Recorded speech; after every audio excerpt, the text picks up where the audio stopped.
안녕하세요. 생선선생 미스터였습니다. 오늘은 경남 사천의 삼천포항에 다녀왔습니다. 우선 그 전에 일정이 있어 통영의 사량도에 다녀왔네요. 와 진짜 앞이 안 보인다. 하필이면 남부지방에 폭우가 쏟아지던 날이었죠. 저는 사량도행 여객선을 타기 위해 경남 고성의 용안포항을 찾았습니다.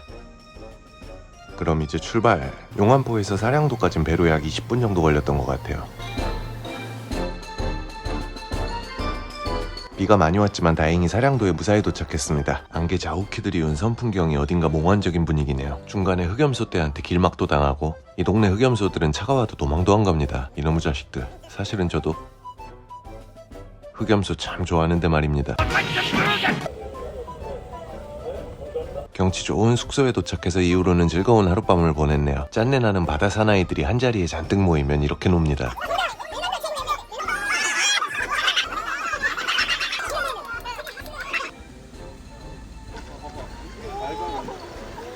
순둥순둥한 시골 마을 똥강아지들 너무 귀엽죠? 그럼 사량도도 안녕. 다시 여객선으로 섬을 빠져나가서 인사 나누며 일정 마무리합니다. 이렇게 1박 2일 일정이 모두 끝났으니 일하러 가야죠. 서울로 올라가기 전 사천에 들렀어요. 삼천포항에 도착했네요. 먼저 둘러볼 수협 화로회 센터입니다. 바로 옆에는 새벽시장도 있는데 오후 시간이다 보니 여긴 벌써 장이 파했네요. 여긴 아침 일찍 열리는 시장이거든요. 이른 새벽 어선에서 내려진 싱싱한 수산물들이 바로 옆에서 경매를 마친 직후에 새벽시장으로 들어오거든요. 해서 거의 도매가에 가까운 저렴한 가격에 판매가 됩니다. 대신 이름처럼 새벽같이 열렸다가 오전 중으로 일찍 파한다는 거, 언젠가 건수를 만들어서 한번 소개하고 싶은 시장이에요. 아쉬운 대로 오늘은 수협 화로회 센터부터 들어가 볼게요. 내부 모습이고요. 시장에는 20개 남짓한 점포가 영업 중입니다. 화로와 즉석에서 먹을 수 있는 간단한 해물류가 주요 품목이에요. 그리고 화로의 경우 자연산의 비중이 높은 편입니다. 그럼 여름 남해안의 수산시장엔 어떤 수산물들이 나오는지 함께 보시죠. 이건 문치가자미입니다. 도다리 쑥국으로 유명한 이 지역의 도다리가 바로 이거죠. 봄도다리 좀 제발 찾지 말라고 예전에 영상을 올렸었는데 산란을 마친 녀석들이 이젠 다시 꽤나 살이 차올랐습니다. 여기도 보이네요. 사실 봄이 아닌 여름부터가 얘네들의 진짜 제철이라고 했죠. 다만 이젠 뼈가 억세져서 뼈째 썰어 먹는 새꼬시로는 먹기 어려운데요. 그래도 포를 떠서 먹으면 아주 맛있는 시기가 이제부터입니다. 이 도다리는 어떻게 파세요? 3만원. 담배는요? 네. 다 둘 다 3만원. 엥? 수산시장에서 웬 담배냐고요? 그게 사실은 말이죠. 이 생선은 담배를 피웁니다. 뭐요? 농담이고요. 껍질에서 쌉싸름한 향을 내거든요. 그걸 소나무 향에 비유하기도 하는데 경상 지역에선 꼭 담배 잎 냄새 같다 하여 이걸 담배도다리나 담배쟁이 아니면 그냥 담배라고 부르기도 해요. 근데 사실 이 담배의 진짜 이름은 바로 도다리입니다. 표준명 도다리가 바로 이 녀석이에요. 쑥국 끓여 먹는 그 문치가자미가 아니고요. 어쩌다 보니 지 이름은 엄한 생선한테 뺏기고 엉뚱한 이름으로 살아가고 있는 못난 놈입니다. 이게 개인적으로는 가자미류 중 상위 티어로 꼽는 액감인데요. 물론 기름지고 임팩트 있기로는 줄가자미를 따라올 수 없지만 맛 깔끔하고 육질 탱글하기로는 훌륭한 생선입니다. 원래는 잡히는 양이 적어서 가격도 꽤 나가는데 이날 시장에 많이 나왔더라고요. 담배 도다리가 되게 많이 나오네요. 원래 봄인데 네. 이제 끝날 때 됐어. 이제 끝물이라. 양이 많아지니 가격도 저렴하네요. 자보아동이랑 킬로그램당 3만원이라니. 혹시 지금 삼천포에 가신다면 저 녀석 적극 추천드립니다. 저는 여기 오기 직전에 물회를 먹고 와서 그것만 아니었으면 저거 먹었을 겁니다.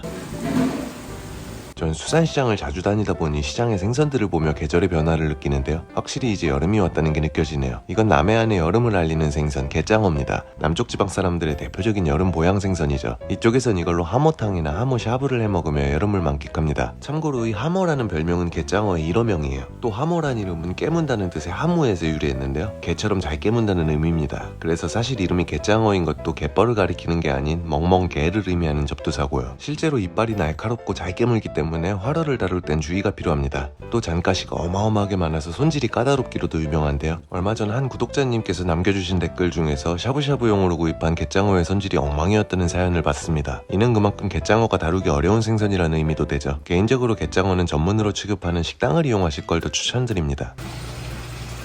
이건 아마 위쪽 지역 분들에겐 좀 생소한 생선일 것 같네요. 바로 독가시치라는 물고기입니다. 얼핏 동글동글 귀여워 보여도 이름처럼 독가시를 갖고 있는 무시무시한 녀석이죠. 이건 예전에 간략하게 소개했던 적이 있었네요. 정말 직관적인 네이밍인 게 몸 곳곳에 독가시가 있거든요. 역시 여름에 많이 나는 난류성 어종인데 요새 횟감으로 인기가 많더라고요. 좀 큰 걸 골라서 회를 잘 뜨면 육질이 사각사각할 만큼 단단하고 맛이 괜찮습니다. 쑥이미도 보이네요. 이것도 역시 등가시에 무서운 독을 갖고 있죠. 하지만 이것도 잘 손질하면 아주 고급스러운 횟감이 되는 생선입니다. 이런 독성이 있는 녀석들은 대개 따뜻한 바다를 좋아하는 경우가 많아요. 그래서 보통 제주도와 남해안 지역에서 주로 보입니다. 그리고 그건 이 녀석도 마찬가지죠. 노란가오리요. 여름이 제철이라고 요즘 계속 소개하고 있는데 모르시는 분들이 많지만 노란가오리도 강한 독을 갖고 있습니다. 바로 꼬리 쪽에 달려있는 이 위협적인 가시야 말이죠. 이 가시는 그냥 뾰족하기만 한 게 아니라 이런 화살촉 같은 형태로 파고들며 박히기 때문에 아주 위험하죠. 그래도 너무 걱정하지 마세요. 어부들도 이를 잘 알고 있기 때문에 이게 잡히면 바로 독가시를 잘라내거든요. 그래서 시장에 유통되는 것들은 대부분 안전한 상태의 것들이랍니다.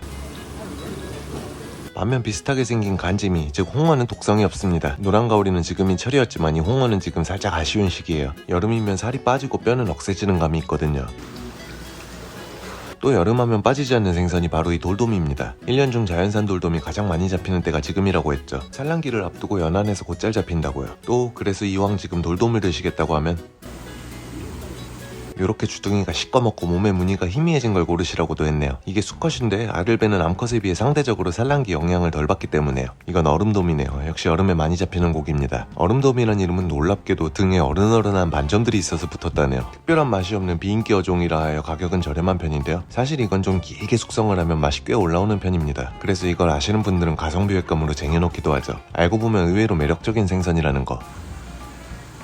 개인적으로 이 일대에서 회를 먹을 때 가장 좋아하는 곳이 이곳 수협회 센터입니다. 우선 사람이 많지 않아 분위기가 한적하고요. 호객행위도 없습니다. 이날도 단 한 분도 붙잡질 않았네요. 또 양식 위주인 옆 용궁시장에 비해 자연산 화로가 많아 골라보는 재미도 있고 시세도 같은 품목이라면 이쪽이 조금 더 저렴한 경우가 많거든요. 특히 탕이나 다른 거 필요 없고 자연산 잡어회나 한 접시 해야겠다 하시는 분들이라면 점포마다 먹고 갈 수 있는 테이블이 차려져 있으니 여기서 간단히 드실 수도 있습니다. 2층에는 초장집이 있어서 이것저것 드신다면 여기를 이용하실 수도 있겠지만 간단하게 회만 드시겠다면 굳이 상차림비까지 낼 필요 없이 가게 앞 테이블을 이용하셔도 좋아요. 차림비는 물론이고 따로 손질비도 없습니다. 또 뭐 재밌는 거 없나 하고 두리번거리고 있습니다. 이쪽에 보이는 화려한 멋쟁이 물고기는 성대입니다. 제철인 겨울에 잡히는 큰 것들은 단맛도 진하고 맛있죠. 지금은 한낱 잡어일 뿐. 아, 남쪽 지방에서 빼놓을 수 없는 여름고기가 또 보입니다. 여기 바글바글한 이건 용치놀래기라는 생선인데요. 분홍빛이 도는 게 되게 예쁘게 생겼어요. 이게 원래 정말 잡어 중에 상잡어 취급되는 고기입니다. 크기도 작은데다가 미끄덩거려서 손질하기도 번거로워 그닥 인기는 없지만 사실 요거 여름이 제철이거든요. 그래서 은근히 제가 여름에 자주 먹고 추천도 많이 드리고 있죠. 단 저렇게 생긴 거 말고 이렇게 생긴 용치놀래기를 드셔야 제맛을 볼 수 있습니다. 이것도 똑같은 용치놀래기인데 색깔이 전혀 다르게 생겼어요. 바로 이건 수컷들입니다. 용치놀래기는 어릴 때 모두 암컷으로 태어나는데 자라면서 덩치 크고 힘센 개체들이 수컷으로 성존하느라는 특징이 있어요. 즉 암컷보단 이 청개구리 같은 수컷들이 우량 개체란 뜻이죠. 이게 회를 뜨면 살에 수분이 많아 육질은 좀 무른데 의외로 단맛이 진합니다. 여름 한정 별미라고 생각해요. 저는 춥다 하며 수온이 낮아 고기가 없다고 했던 게 엊그제 같은데 어느새 바닷속엔 여름이 찾아와 있었네요. 이건 뿔소라라고 하는 분들이 많은데 정확한 이름은 그냥 소라입니다. 제가 아주 좋아하는 최애 해물 중 하나죠. 누군가 친절하게도 나무위키에까지 적어주셨던데 잘못된 정보입니다. 수정 요청 부탁드려요. 대세는 천년에 한 번 나올까 말까 한 인재라는 세톡 한낱 아우 그래도 할 말은 해야겠습니다. 데뷔작 S1624 개강추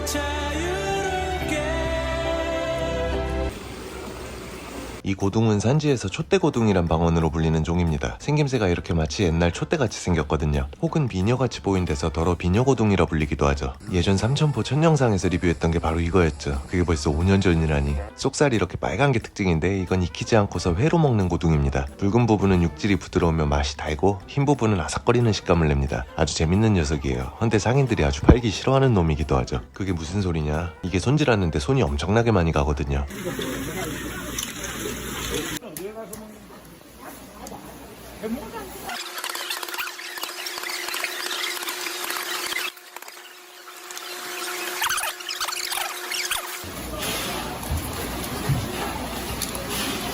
어쨌든 그래도 맛은 좋다는 거. 손질이 까다롭지만 맛있는 게 여기도 있네요. 바로 바다의 미꾸라지 배도라치입니다. 엄청 작고 엄청 미끄럽고 엄청 파닥거리는 손질 난이도 극상의 생선이죠. 남해안 쪽에서 회를 고를 때 보이면 꼭 먹는 생선이에요. 작년에도 여기서 먹었네요. 빼도라치. 이거 내가 제일 좋아하는 회다. 미꾸라지 같이 생겼잖아. 진짜 한 마리에 2점 딱 나오는데. 여기가 가격도 저렴하지만 이걸 잘 손질해 주시더라고요. 보통 이건 손질하기 싫어하거나 손질비를 더 받는 것도 많거든요. 그리고 이게 생긴 게 좀 이래도 회를 뜨면 색이 뽀얀 게 식감도 맛도 정말 좋습니다. 여름 고기 이런 고기들이죠 다. 이건 쏨뱅이라는 고기고요. 남쪽 지방에서는 아주 즐겨 먹는 생선이에요. 이런 건 탕거리로 많이 쓰지만 작아도 회도 괜찮습니다. 살이 단단하고 맛이 아주 담백하죠. 시장에선 보통 잡어 포지션으로 취급되고 있습니다. 요즘 왜 작은 북발이 치어들도 시장에 많이 나오잖아요. 얘네는 작아도 북발이라고 그래도 가격대가 좀 더 높은데 사실 이런 건 아직 너무 어려서 맛이나 식감이 작은 쏨뱅이와 아주 흡사합니다. 그렇다면 굳이 돈을 더 줘가며 북발이 새끼를 먹을 필요는 없겠죠. 자, 이렇게 수협 하루회 센터 구경을 모두 마쳤습니다. 삼천포항 근처에서 회를 드신다면 여기 살짝 추천드려 볼게요. 다음 목적지인 삼천포 용궁수산시장으로 향합니다. 그리고 마치기 전에 마지막으로 호떡 2개만 주세요. 파이널 미션 수행하러 왔습니다. 먹었으면 없다.